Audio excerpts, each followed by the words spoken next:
I I mean, want to mention that we have all ages. We are a multi-generational community. I'm actually the oldest to Touchstone, and the youngest is a year old. mhm. Although there are senior co-housings as well around the country. Mhm. Yeah. So we have 3 communities in Ann Arbor, and they're all on the same block. So we're pretty lucky in the sense of our sense of community can expand or contract depending on how comfortable we are. We have about 111 homes right now between the 3 communities, and about 40 to 60 adults in each community and another 20 to 30 kids in each community. So there's a lot of co-housers right here. So co-housing as a concept, as it was developed by 2 architects, is a very structured way of living, and it's defined by its spaces as much as it is by the people who live in it. And there are certain things that all co-housing communities have in common, but one of them is that the structure of the community facilitates incidental interactions between neighbors, and that is what provides the glue that helps us trust and understand one another. And it's the sort of thing that happens without people having to work hard at it. It's the sort of thing that happens incidentally in your life. So rather than parking in your garage and going home at the end of your day, you park on the perimeter and you walk through the community to your house. And the way that this helps people stay connected is that they run into people along the way. You have to stop at the common house to pick up your mail. You run into friends. They always have something to tell you. You see people you don't know and you introduce yourself. And the joke is that it takes 30 minutes and 2 beers to get from your car to your front door in co-housing. And especially when the weather is good, that is actually very true. The beer is, optional.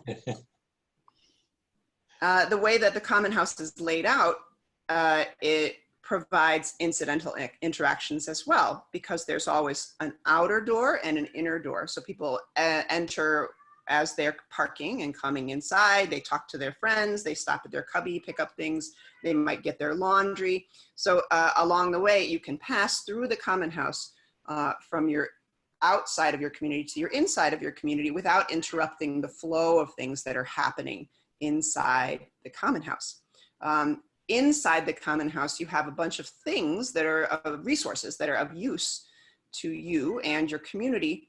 And one of the benefits of that is that it makes your individual homes commensurately smaller. So you can have a pretty small independently living space because you have a lot of those resources available in the common house. A big dining room, a TV room, an exercise room, a guest room, offices, spaces in which you might congregate with a larger group, a children's playroom. All of these things are available to all the members of the community, and you don't need to use them all the time. So they're available, and then your own home, often people choose to make their own homes a little bit smaller, and that saves space, it saves resources, it makes them for more efficient. Yeah, and you covered a lot of the common house stuff already. So I just say that, yeah, it is considered an extension of your home, and you don't have to pay anything extra for it.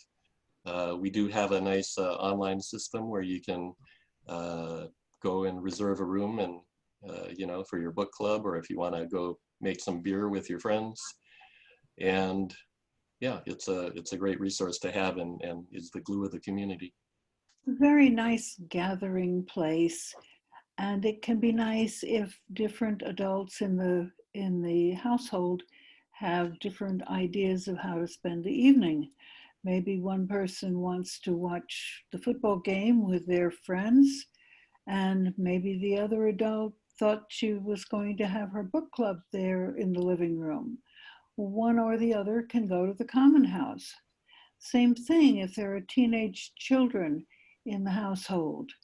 They may need a place to gather that doesn't put their family, doesn't put their parents in the bedroom. So there are more options for using all these different spaces.